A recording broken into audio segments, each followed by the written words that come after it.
வருங்கால ஆசிரியர் பெருமக்களுக்கும் வணக்கம். இந்த வீடியோ பிஜிடிஆர்பிக்கு ரெடி ஆகிறவங்களுக்கு ஏற்கனவே வந்து பார்த்திங்கன்னா பிஜிடிஆர்பிக்கு சைக்காலஜிக்கு ஒரு 10 யூனிட்டுக்கு கொஷின்ஸ் போட்டிருந்தோம். அதே மாதிரி வந்து பார்த்திங்கன்னா அடுத்த ஜென்ரல் ஸ்டடீஸ் பொது அறிவுக்கு உண்டான ஒரு 10 யூனிட்டுக்கும் ஒரு யூனிட்டுக்கு ஒரு 100 கொஷின் அது மாதிரி போட்டிருக்கோம். இந்த கொஷின் வந்து பார்த்திங்கன்னா பிஜிடிஆர்பி மட்டும் இல்லாமல் டிஎன்பிஎஸ்சியாக இருக்கட்டும், பேப்பர் 1 டிஇடியாக இருக்கட்டும், அது எல்லாத்துக்குமே உங்களுக்கு யூஸ் ஆகும். ஸோ அதனால் வந்து பார்த்திங்கன்னா ஜென்ரல் ஸ்டடீஸுக்கு ஒரு 10 யூனிட் இருக்குது. அதில் வந்து டாபிக் வைஸ் வந்து பார்த்திங்கன்னா கொஷின்ஸ் போட்டிருக்கோம். ஸோ இந்த இதெல்லாம் முடித்ததுக்கப்புறம் உங்களுக்கு எப்படி நான் சைக்காலஜிக்கு வந்து உங்களுக்கு ஒவ்வொரு யூனிட்டுக்கும் ஃபுல்லாக பிடிஎஃப் அனுப்பணும்னோ அதே மாதிரி உங்களுக்கு இந்த இதுக்கும் உங்களுக்கு அனுப்பிச்சி விட்றோம். தொடர்ந்து பார்த்துட்டு இதில் எதாவது கரெக்ஷன், எதாவது சஜெக்ஷன், எதாவது ஃபீட்பேக் எதாவது சொல்லணும் அப்படின்னா நீங்கள் கமெண்ட்ஸில் சொல்லலாம். பார்த்துட்டு உங்களுக்கு ரிப்ளை பண்ணுறோம். இந்த இதில் வந்து பார்த்திங்கன்னா ஃபஸ்ட் கொஷின், சிந்து சமவெளி நாகரிகத்தின் காலம் என்ன? சிந்து சமவெளி நாகரிகத்தின் காலம் கிமு 2500 முதல் கிமு 1750. அடுத்தது இதெல்லாம் நிறைய இந்த கொஷின்லாம் நிறையா ரிப்பீட்டடாக நம்ம வந்து டிஎன்பிஎஸ்சி இந்த காம்படிட்டிவ் எக்ஸாம் எழுதுகிறவங்களுக்கு தெரிஞ்சிருக்கும். இது மாதிரி கொஷின்ஸ் வந்து நிறையா வந்திருக்கும். ஸோ நீங்கள் அதை வச்சு நீங்கள் என்ன பண்ணிக்கலாம், நீங்கள் பார்த்துக்கலாம். சிந்து சமவெளி நாகரிகத்தின் மிக முக்கியமான துறைமுக நகரம் லோத்தல். அடுத்து மொஹஞ்சதாரோவில் கண்டெடுக்கப்பட்ட பெரிய குளியல் தொட்டியின் பெயர் பெரிய குளியல் தொட்டி. அது பேரே வந்து பெரிய குளியல் தொட்டி.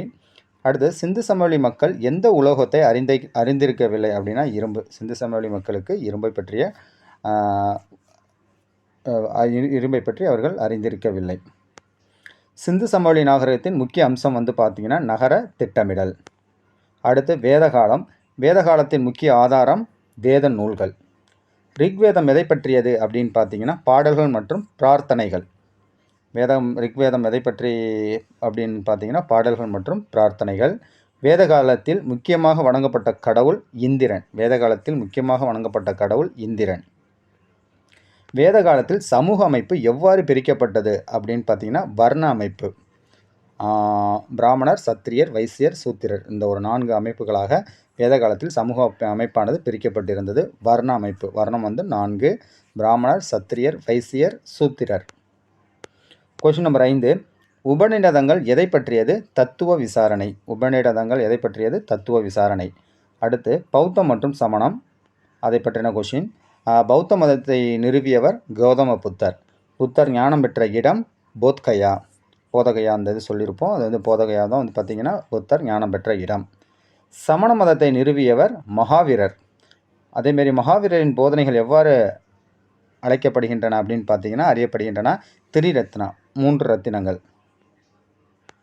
அடுத்த கொஷின், எந்த மன்னர் பௌத்த மதத்தை பரப்ப பெரிதும் உதவினார்? பௌத்த மதத்தை பரப்ப பெரிதும் உதவிய மன்னர் அசோகர். அடுத்தது மௌரிய பேரரசு. மௌரிய பேரரசை நிறுவியவர் சந்திரகுப்த மௌரியர். கௌடில்யரின் மற்றொரு பெயர்.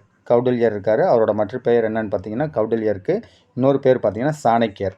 அர்த்த சாஸ்திரத்தை எழுதினவர் சாணக்கியர். கலிங்க போருக்கு பிறகு எந்த மன்னர் பௌத்த மதத்தை தழுவினார் அப்படின்னு பார்த்தீங்கன்னா கலிங்க போருக்கு அப்புறம் எந்த மன்னர் பௌத்த மதத்தை தழுவினார்னா அது வந்து பார்த்திங்கன்னா அதுவும் அசோகர். அடுத்தது மெகஸ்தனிஸ் எழுதிய நூலின் பெயர் இண்டிகா. இண்டிகாங்கிறது தான் வந்து பார்த்திங்கன்னா மெகஸ்தனிஸ் எழுதிய நூலின் பெயர். அடுத்தது குப்தர்கள். குப்தர்கள் பேரரசை நிறுவியவர் ஸ்ரீகுப்தர். ஸ்ரீகுப்தர் தான் குப்த பேரரசை நிறுவியவர். அடுத்து இந்தியாவின் நெப்போலியன் என்று அழைக்கப்பட்ட குப்த மன்னர் சமுத்திரகுப்தர். சமுத்திரகுப்தர் இந்தியாவின் நெப்போலியன் என்று அழைக்கப்பட்டவர். நவரத்தினங்கள் எந்த குப்த மன்னரின் அரசவையில் இருந்தன? 2ஆம் சந்திரகுப்தர். 2ஆம் சந்திரகுப்தர், அதாவது அவர் தான் பார்த்திங்கன்னா விக்ரமாதித்தன். அந்த விக்ரமாதித்தனோட பேர் தான் 2ஆம் சந்திரகுப்தர். அவர் தான் விக்ரமாதித்தன் என்று அழைக்கப்பட்டார். அந்த குப்த மன்னரின் அரசவையில் தான் நவரத்தினங்கள் இருந்தன. அதே மாதிரி அடுத்த கொஷின், குப்தர் காலம் ஏன் பொற்காலம் என்று அழைக்கப்பட்டது? குப்தர் காலம் பொற்காலம் என அழைக்கப்பட காரணம் கலை, இலக்கியம், அறிவியலின் வளர்ச்சி. கலை, இலக்கியம் மற்றும் அறிவியலோட வளர்ச்சி இருந்ததுனால பார்த்தீங்கன்னா உங்களுக்கு குப்தர் காலம் வந்து பொற்காலம் என அழைக்கப்பட்டது. ஆரியப்பட்டர் எந்த துறையில் நிபுணராக இருந்தார்? கணிதம் மற்றும் வானியல். இது ஆரியப்பட்டர் எல்லாம் தெரியும். ஆரியப்பட்டர் வந்து கணிதம் மற்றும் வானியலில் சிறந்த நிபுணராக இருந்தார். அடுத்து டெல்லி சுல்தான்கள். டெல்லி சுல்தானியத்தை நிறுவியவர் குத்புதீன் ஐபக். டெல்லியை ஆண்ட முதல் பெண் ஆட்சியாளர் ரஷ்யா சுல்தானா. டெல்லியை ஆண்ட முதல் பெண் ஆட்சியாளர் யாருன்னு பார்த்தீங்கன்னா ரஷ்யா சுல்தானா. அலாவுதீன் கில்ஜியின் முக்கிய சந்தை சீர்திருத்தங்கள் என்ன? விலை கட்டுப்பாடு. முகமது பின் துக்ளக் தனது தலைநகரை எதிலிருந்து எதற்கு மாற்றினார் அப்படின்னு பார்த்தீங்கன்னா டெல்லியிலிருந்து தௌலதாபாத்துக்கு மாற்றினார். டெல்லியிலிருந்து தௌலதாபாத். முகமது பின் துக்ளக் தன்னோட தலைநகர் எதிலிருந்து எதற்கு மாற்றினார் அப்படின்னு பார்த்தீங்கன்னா டெல்லியிலிருந்து தௌலதாபாத்துக்கு மாற்றினார். துக்ளக் வம்சத்தின் கடைசி ஆட்சியாளர் நசிருதீன் மஹ்மூத் ஷா துக்ளக். நசிருதீன் மஹ்மூத் ஷா துக்ளக் இவர் தான் வந்து பார்த்தீங்கன்னா துக்ளக் வம்சத்தின் கடைசி ஆட்சியாளர். அடுத்த டாபிக் விஜயநகரம். விஜயநகர பேரரசை நிறுவியவர்கள் ஹரிஹரர் மற்றும் புக்கர். விஜயநகர பேரரசை நிறுவியவர்கள் ஹரிஹரர் மற்றும் புக்கர். விஜயநகர பேரரசின் தலைநகரம் எது? ஹம்பி. விஜயநகர பேரரசின் மிகச்சிறந்த ஆட்சியாளர் கிருஷ்ணதேவராயர். கிருஷ்ணதேவராயர் தான் வந்து பார்த்திங்கன்னா விஜயநகர பேரரசின் மிகச்சிறந்த ஆட்சியாளர். அடுத்தது தாலிகோட்டா போர் எந்த ஆண்டு நடைபெற்றது? தாலிகோட்டா போர் நடந்த ஆண்டு பார்த்திங்கன்னா 1565. அமுக்த மால்யதா என்ற நூலை எழுதியவர் கிருஷ்ணதேவராயர். அடுத்த டாபிக் முகலாயர்கள் மற்றும் மராத்தியர்கள். முகலாய பேரரசை நிறுவியவர் பாபர். முதலாம் பானிபட் போர் நடந்த ஆண்டு 1526. தீன் இ இலாஹி என்ற புதிய மத கொள்கையை அறிமுகப்படுத்தியவர் யார்? அக்பர். தீன் இ இலாஹி என்ற புதிய மத கொள்கையை அறிமுகப்படுத்தியவர் அக்பர். அடுத்து தாஜ்மஹால் யாரால் கட்டப்பட்டது? ஷாஜஹான். மராட்டிய பேரரசை நிறுவியவர் சிவாஜி. சிவாஜியின் முடிசூட்டு விழா எங்கு நடைபெற்றது? ராய்கட். அஷ்டபிரதான் என்பது யாருடைய அமைச்சரவை? சிவாஜி. அஷ்டபிரதான்கிறது சிவாஜியோட அமைச்சரவை பெயர். மூன்றாம் பானிபட் போர் எந்த ஆண்டு நடைபெற்றது? 1761. முகலாயர் ஆட்சியில் ஜிஸ்யா வரியை மீண்டும் அறிமுகப்படுத்தியவர் யார்? முகலாயர் ஆட்சியில் ஜிஸ்யா வரியை மீண்டும் அறிமுகப்படுத்தியவர் அவுரங்கசீப். ஷேர்ஷா சூரி எந்த மன்னரை தோற்கடித்து ஆட்சியை பிடித்தார்? ஹுமாயூன் அவரை தான் தோற்கடித்து ஷேர்ஷா சூரி ஆட்சியை பிடித்தார். ஐரோப்பியர்களின் வருகை. இந்தியாவிற்கு கடல் வழி பாதையை கண்டுபிடித்த முதல் ஐரோப்பியர் வாஸ்கோ ட காமா. வாஸ்கோ ட காமா இந்தியாவுக்கு வந்த ஆண்டு 1498. இந்தியாவில் முதல் ஐரோப்பிய வர்த்தக மையம் எங்கு நிறுவப்பட்டது? கொச்சி. டச்சுக்காரர்கள் இந்தியாவில் எங்கு தங்கள் வர்த்தக மையத்தை நிறுவினர்? மசூலிப்பட்டினம். பிளாசி போர் நடந்த ஆண்டு 1757. பிளாசி போரில் ஆங்கிலேயர்களுக்கு தலைமை தாங்கியவர் ராபர்ட் கிளைவ். பக்சார் போர் நடைபெற்ற ஆண்டு 1764. பெல்லசி பிரபு அறிமுகப்படுத்திய கொள்கை துணைப்படை திட்டம். டல்ஹௌசி பிரபு அறிமுகப்படுத்திய கொள்கை வாரிசு இழப்பு கொள்கை. டல்ஹௌசி பிரபு வாரிசு இழப்பு கொள்கை.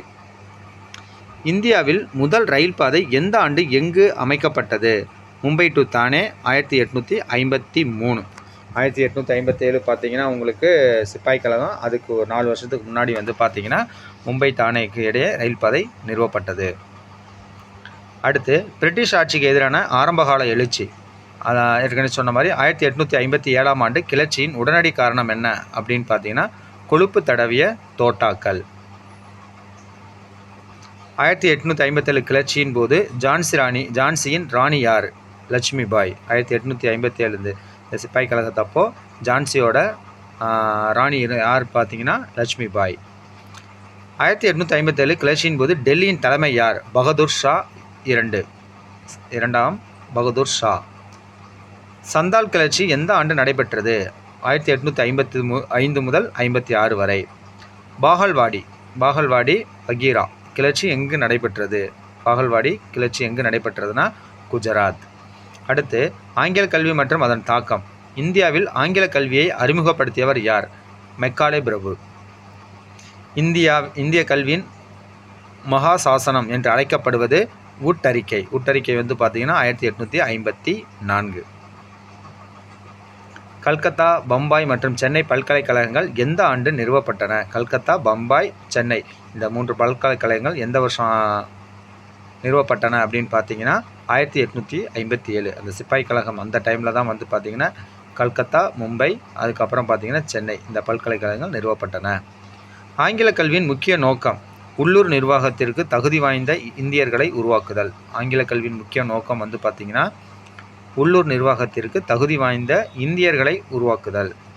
ஆங்கில கல்வியின் விளைவாக உருவான முக்கிய சமூக சீர்திருத்தவாதி ராஜாராம் மோகன் ராய். மேற்கத்தியமயமாக்கல் மற்றும் நவீனமயமாக்கல் அடுத்த டாப்பிக்கில். சதி ஒழிப்பு திட்டம் எந்த ஆண்டு கொண்டு வரப்பட்டது? 1829. சதி ஒழிப்பிற்காக பாடுபட்ட முக்கிய சீர்திருத்தவாதி ராஜாராம் மோகன் ராய். விதவை மறுமண சட்டம் எந்த ஆண்டு கொண்டு வரப்பட்டது? விதவை மறுமண சட்டம் கொண்டு வரப்பட்ட ஆண்டு 1856. அதாவது பார்த்தீங்கன்னா இந்த சிப்பாய் கழகத்துக்கு வருஷம். ஆரிய சமாஜத்தை நிறுவியவர் சுவாமி தயானந்த சரஸ்வதி. பிரம்ம சமாஜத்தை நிறுவியவர் ராஜாராம் மோகன் ராய். பிரம்ம சமாஜம் ராஜாராம் மோகன் ராய், ஆரிய சமாஜம் சுவாமி தயானந்த சரஸ்வதி. இந்திய தேசியத்தின் பிறப்பு காங்கிரஸ். இந்திய தேசிய காங்கிரஸ் எந்த ஆண்டு நிறுவப்பட்டது? 1885. இந்திய தேசிய காங்கிரஸை நிறுவியவர் ஏஓ கியூம். அவர் தான் பார்த்தீங்கன்னா இந்திய தேசிய காங்கிரஸை நிறுவியவர். காங்கிரஸின் முதல் அமர்வு எங்கு நடைபெற்றது? காங்கிரஸின் முதல் அமர்வு எங்கு நடைபெற்றது அப்படின்னு பார்த்தீங்கன்னா பம்பாய். வங்கப்பிரிவினை நடைபெற்ற ஆண்டு 1905. வங்கப்பிரிவினின் போது வைஸ்ராயாக இருந்தவர் கர்சன் பிரபு. அடுத்து சுதந்திர போராட்டம். காந்திஜி இந்தியாவுக்கு எந்த ஆண்டு திரும்பினார்? 1915. ஜாலியன் வாலாபாக் படுகொலை எந்த ஆண்டு நடைபெற்றது? 1919. சௌரி சாரா சம்பவம் எந்த ஆண்டு நடைபெற்றது? அது பார்த்தீங்கன்னா 1922. 3 வருஷம் கழித்து சௌரி சாரா. 1919 வந்து பார்த்தீங்கன்னா உங்களுக்கு ஜாலியன் வாலாபாக். அதுக்கப்புறம் 3 வருஷம் கழித்து உங்களுக்கு சௌரி சாரா நிகழ்ச்சி அந்த இன்சிடென்ட் நடந்தது. தண்டி யாத்திரை எந்த ஆண்டு நடைபெற்றது? 1930. இந்த 1930 தண்டி யாத்திரை. அதே மாதிரி பார்த்தீங்கன்னா ஃபஸ்ட்டு ரவுண்ட் டேபிள் நடந்தது. இந்தியா வெளியார் இயக்கத்தை ஆரம்பித்தவர். இந்தியா வெளியார் இயக்கத்தை ஆரம்பித்தவர் மகாத்மா காந்தி. வெளியேறு இயக்கத்தை ஆரம்பித்தவர் மகாத்மா காந்தி. சுபாஷ் சந்திரபோஸ் நிறுவிய அமைப்பின் பெயர் ஃபார்வர்ட் பிளாக். எனக்கு ரத்தம் கொடுங்கள், நான் உங்களுக்கு சுதந்திரம் தருகிறேன் என்று கூறியவர் சுபாஷ் சந்திரபோஸ். எனக்கு ரத்தம் கொடுங்கள், நான் உங்களுக்கு சுதந்திரம் தருகிறேன் என்று கூறியவர் சுபாஷ் சந்திரபோஸ். கிரிப்ஸ் தூதுக்குழு எந்த ஆண்டு இந்தியாவுக்கு வந்தது? 1942. இந்தியாவிற்கு சுதந்திரம் அளித்த சட்டம் இந்திய சுதந்திர சட்டம் 1947. பாகிஸ்தான் தனி நாடாக பிரிக்கப்பட்டது எதன் அடிப்படையில்? மத அடிப்படையில். ரவுலட் சட்டம் எந்த ஆண்டு கொண்டு வரப்பட்டது? 1919. பூனா ஒப்பந்தம் யாருக்கிடையே கையெழுத்தானது? காந்திஜி மற்றும் அம்பேத்கர். சைமன் குழு இந்தியாவுக்கு வந்த ஆண்டு 1928. பூரண சுயராஜ்யம் தீர்மானம் எந்த காங்கிரஸ் அமர்வில் நிறைவேற்றப்பட்டது? லாகூர். 1929 லாகூர் அமர்வில் தான் வந்து பார்த்திங்கன்னா பூரண சுயராஜ்யம் தீர்மானம் நிறைவேற்றப்பட்டது. லாகூர் 1929. முஸ்லீம் லீக் எப்போது நிறுவப்பட்டது? 1906. லாகூர் தீர்மானம், அதான் நாகூர் தீர்மானம் அப்படிங்கிறது தனி முஸ்லீம் நாடு எப்போது முன்மொழியாக்கப்பட்டதுன்னா 1940. இந்தியாவின் கடைசி வைஸ்ராய் லார்ட் மவுண்ட் பேட்டன் தான் பார்த்தீங்கன்னா இந்தியாவோட லாஸ்ட் கடைசி வைஸ்ராய். சுதந்திர இந்தியாவின் முதல் கவர்னர் ஜெனரல் யார் அப்படின்னு பார்த்தீங்கன்னா லார்ட் மவுண்ட் பேட்டன். அதேமாதிரி அடுத்த கொஷின், சுதந்திர இந்தியாவின் முதல் இந்திய கவர்னர் ஜெனரல். போனதில் வந்து ஜென்ரலாக கவர்னர் ஜெனரல் அப்படின்னு பார்த்தீங்கன்னா லார்ட் மவுண்ட் பேட்டன். அதே மாதிரி இந்திய கவர்னர் ஜெனரல் அப்படின்னு பார்த்தீங்கன்னா ராஜகோபாலாச்சாரி.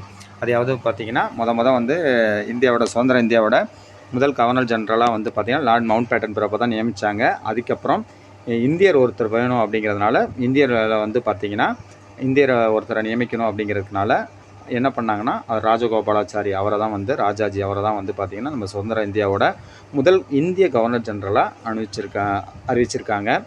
அதனால் நீங்கள் வந்து பார்க்குறப்போ இது ரெண்டும் ஒரே மாதிரி கொஷினாக இருக்கும். சுதந்திர இந்தியாவின் முதல் கவர்னர் ஜெனரல், அதுக்கப்புறம் பார்த்திங்கன்னா சுதந்திர இந்தியாவின் முதல் இந்திய கவர்னர் ஜெனரல் அப்படிங்கிறப்ப மவுண்ட் பேட்டன். அதே மாதிரி பார்த்திங்கன்னா மவுண்ட் பேட்டன் வந்துடுவார். அதேமாரி இந்திய கவர்னர் ஜெனரல் அப்படின்னா ராஜாஜி. அதனால் கரெக்டாக அதை வித்தியாசம் தெரிஞ்சு படிச்சுங்க. டெல்லி ஷாலோ என்ற கோஷத்தை எழுப்பியவர் சுபாஷ் சந்திரபோஸ். சுதந்திரம் எனது பிறப்புரிமை, அதை நான் அடைந்தே தீருவேன் என்று சொன்னவர் வந்து திலகர், பால கங்காதர திலகர். அன்னிபெசன்ட் அம்மையார் எந்த இயக்கத்துடன் தொடர்புடையவர்? ஹோம் ரூல் இயக்கம். கிலாபத் இயக்கம் எதற்காக ஆரம்பிக்கப்பட்டது? துருக்கி கலிபாவை ஆதரிக்க கிலாபத் இயக்கம் ஆரம்பிக்கப்பட்டது. உப்பு சத்தியாகிரகத்தின் முக்கிய நோக்கம் என்ன அப்படின்னு பார்த்தீங்கன்னா மெயினாக ஆங்கிலேயரோட உப்பு வரியை எதிர்ப்பதற்காக உப்பு சத்தியாகிரகம் நடைபெற்றது. பகத்சிங், ராஜகுரு மற்றும் சுகதேவ் ஆகியோர் எந்த ஆண்டு தூக்கிலிடப்பட்டனர்? 1931. 1931 அப்படிங்கிறது 2ஆம் வட்டமேசை மாநாடு. இதோட பார்த்தீங்கன்னா இந்த இதுக்கு ஒரு 100 கொஷின் வந்து நம்ம டாபிக் வைஸாக எடுத்து போட்டிருக்கோம். இதுக்கப்புறம் வந்து பார்த்தீங்கன்னா அடுத்தது செகண்ட் யூனிட் பார்ப்போம். இதெல்லாம் முடித்ததுக்கப்புறம் ரெகுலராக வந்து பார்த்திங்கன்னா இதே யூனிட்டில் மற்ற இம்பார்ட்டன்ட் கொஷின், இது வந்து சும்மா ஒரு பார்ட்டு தான் இது. ஃபஸ்ட் யூனிட்டில் நிறையா இருக்கும். ஹிஸ்ட்ரி பொறுத்த வரைக்கும் உங்களுக்கு நிறையா இருக்கும். இதில் வந்து ஒரு சில கொஷின் தான் நம்மளால் போட முடிஞ்சு. இதுக்கப்புறம் இது முடித்ததுக்கப்புறம் அடுத்தடுத்த கொஷின்ஸ் வந்து கண்டிப்பாக போடுறோம். அடுத்த இதில் வந்து பார்த்திங்கன்னா செகண்ட் யூனிட் பார்ப்போம். தேங்க்யூ ஃபார் வாட்சிங்.